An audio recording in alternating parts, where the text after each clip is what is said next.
দেখে নে। জ্বর হয়েছে? মিথ্যে কথা, ওসব তোদের চালাকি।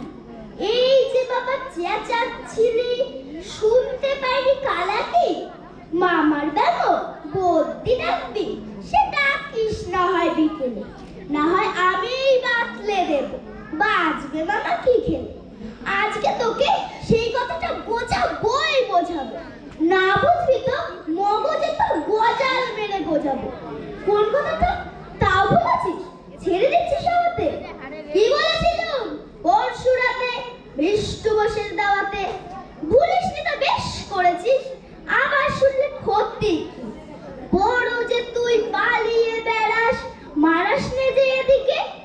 বলছে দাঁড়া, ব্যস্ত কেন, বস তাহলে নিচুতে। আজকালের এই ছোকরাগুলোর বস হয় না কিছুতে। আবার দেখো, বসলে কেন, বইগুলো আর নামিয়ে। তুই থাকতে মুটের বোঝা বইতে যাবো আমি। সাবধানে আর ধরছি, দাঁড়া, সেই আমাকেই খাবার এই খেয়েছে। কোন আক্কেলে শব্দকোষটা নামালি, ঢের হয়েছে। আয় দেখে তুই, বস দেখে তুই এদিকে। ওরে গোপাল, গোটা কয়েক পাম দিতে বল খেতিকে।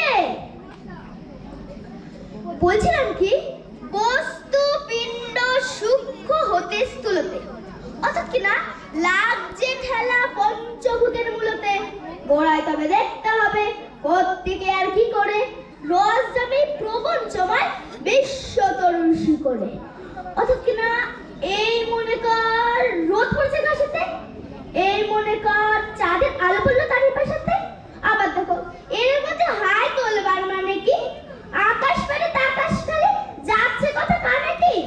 কি বলি তুই? এসব শুধু আবদ্ধ বলবো কোনে, বুঝতে হলে মগজ লাগে। বলেছিলুম তখনই, মগজ ভরা গোবর তোদের হচ্ছে ঘুটে শুকে। চাই কি দেবো কোন কথাটা কার ভেতরে ঢুকে। ও শ্যামাদার, উঠলি কেন? কে বলতে যাস পালাতে? না শুনবি তো মিথ্যে সবাই, আসিস কেন জ্বালাতে? তোর তো কথা যায় না কানে, জুতোই মরে চেঁচিয়ে। ইচ্ছে করে ডান পিঠেদের কান মুলে দিই পেঁচিয়ে। নমস্কার।